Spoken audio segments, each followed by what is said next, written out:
Hey, what's up, guys? It's Max, and we're back for episode 2. So we have a lot to talk about today, and you can ask Aaron what we're doing.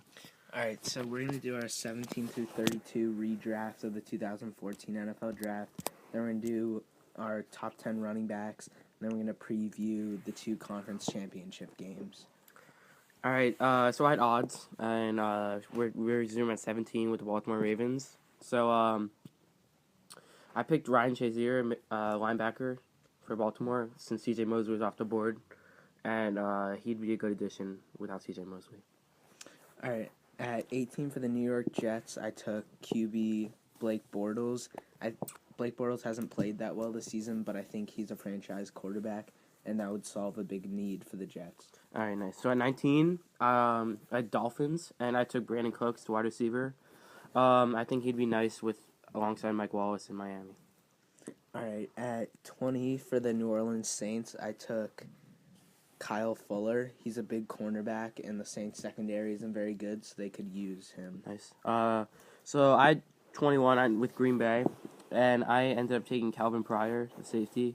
I think Quinn Dix has struggled at times, so Calvin Pryor would be a good addition over Quinn Dix. Alright, at 22 for the Cleveland Browns, I took Derek Carr. They originally took Johnny Manziel, but I think Carr is a much better QB, and I think Carr can grow into being a franchise QB. All right, nice. So at 23, I ended up taking Jarvis Landry, the wide receiver for Kansas City. Kansas City needs all the help they can get at wide receiver. They didn't even catch a touchdown pass this year, so anyone would help them. All right, at 24 for the Bengals, I took Jordan Matthews. I think they could really use another threat to go along with A.J. Green. And later in the draft, I took Sanu, so I think that would be a great receiving corps. Yeah. All right, 25, I had the San Diego Chargers, and I took the linebacker Chris Borland. At the end of the year, when Patrick Willis and Navarro Bowman were injured, Chris Borland really stepped up for San Francisco. So he would have been a great addition to San Diego. All right, then at 26 for the Philadelphia Eagles, we took Clinton Dix because the Eagles could really use some added help on the back end and the secondary. Nice. All right, what was that, 27 for Arizona? I took Eric Ebron, the tight end. Arizona doesn't really have a real tight end, and they could have used him down the stretch. All right, at 28 for the Carolina Panthers, I took Jeremy Hill because, Jonathan Stewart and D'Angelo Williams can't really stay healthy. So I think Jeremy Hill is going to grow into being a pretty good running back, so I think they could use him. All right, nice. 29 was New England, and I took Dante Moncrief, the wide receiver. New England's wide receivers aren't great, and he could help them out. All right, at 30 for the San Francisco 49ers, I took Kyle Van Noy. Kyle Van Noy is a very athletic outside linebacker, and I think he can really anchor their defense opposite of Aldon Smith for years to come. Nice. 31 was Denver, and I had Denver taking Bradley Roby, same as in the real draft. Bradley Roby was really good alongside Aqib Talib this year. So. All right, at 32, the Minnesota Vikings traded up. Last pick in the first round. Since they desperately need a QB and Teddy Bridgewater's already off the board, I took Manziel for them. I think Johnny Manziel, I don't think he's going to be a great franchise QB, but I think he'll be serviceable for some years to come as a quarterback. All right, so now we're going to move to our top 10 running backs currently in the NFL. So, Aaron, why don't you start with your number 10? All right, at 10, I actually had C.J. Anderson. He really came on strong at the end of the season, and I think he really helped out Peyton. All right, so my number 10, I had Jeremy Hill for Cincinnati. I think he ran the ball efficiently when A.J. Green was out this year, and he's got a bright future ahead of him. All right, at number 9, I took Lamar Miller. Lamar Miller, he was like 5th in the NFL in rushing yards, so he was good on that front, and he was really the Dolphins' offense for most of the season. Okay, so at my number 9, I had Andre Ellington from Arizona. He's a great future ahead of him. His speed, low trucking, got everything there. Arizona. All right. For my 8, I actually had Jeremy Hill. Max, you ranked him a little bit lower, Number but 10, yeah.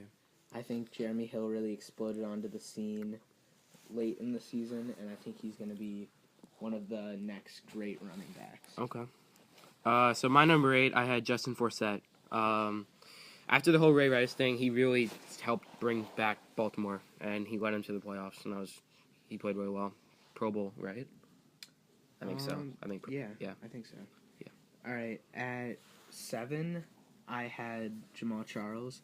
Jamal Charles was injured for a lot of the season, so he missed like 4 or 5 games, but I still think he's one of the best running backs in the NFL, and he still managed to finish with like 13 or 12 touchdowns, which is pretty amazing. Okay. So my number 7, I had Eddie Lacy. Eddie Lacy had a couple great games, but he wasn't that consistent, and I think him and Rodgers are going to be one of the best quarterback running back combinations for the future. All right, at 6, I put LaShawn McCoy. Oh my God. He managed to get some rushing yards. He came on strong with a few games towards the end, but he also had a lot of bad games where he had like 19 rushing yards and where Darren Sproles really overtook him. Okay. So my number 6, I had Marshawn Lynch, beast mode. Yeah, I liked him there because I thought the guys in front are better. I'll explain why later. All right, at 5, I had Eddie Lacy. He was pretty consistent throughout the year. He didn't really pick it up until week 4, but once he played that Thursday night game, week 4 against the Vikings, he really had a consistent 12 weeks of the season. All right, my number 5, I think, is the number 1 Pro Bowl snub this year, Matt Forte.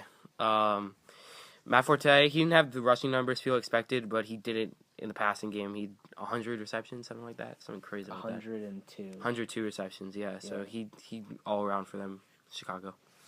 All right, you're number 4. At 4, I had Matt Forte, one spot higher than you had him. I think Matt Forte, he only had like 800 rushing yards, but he also had over 650 receiving yards, and he set the record for receptions by a running back. He's really a dual threat, and he's one of the great pass-catching receivers. Okay, so my number 4? Yeah. Okay. My number 4 was Le'Veon Bell for Pittsburgh. Le'Veon Bell really emerged this year, and he's going to be one of the great running backs in the NFL to come. He looked really smooth this year. All right, at 3, I had Marshawn Lynch, Skittles.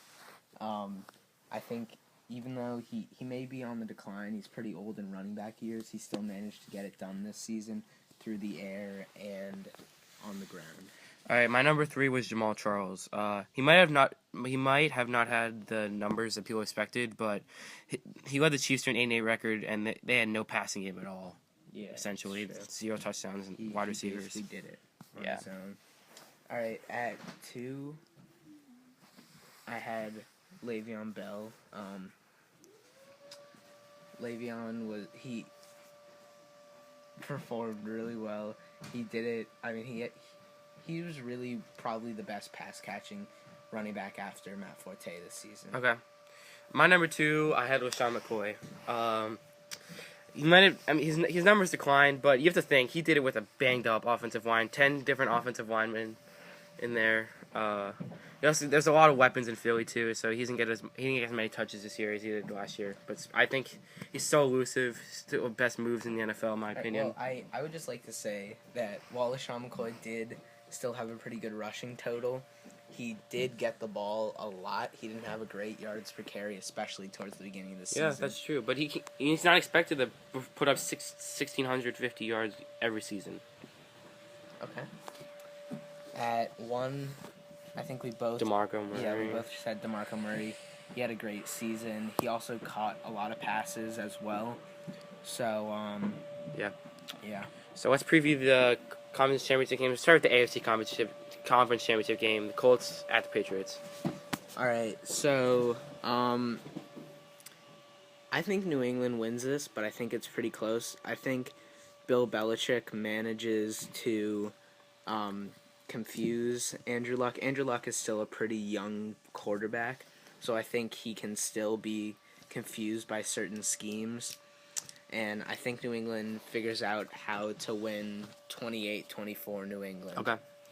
So I in our last video I picked the Colts to advance and I was correct. But the reason they advanced, as I said in the first video, was I thought it was because Andrew Luck, but it wasn't. It was because the defense, their Indy defense, showed up. So I don't know if they can play as well as they did against Denver. They have a chance in this game. But I'm just gonna go New England as well. I'm gonna go 31-28 New England at home.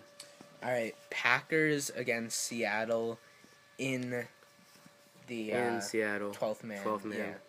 So I think the home field advantage. I think with the home field advantage, Seattle manages to get it done here, but I think it'll be very close. I think Aaron Rodgers is the best QB in the NFL, and I think even with the calf injury, he's still going to manage to play very well.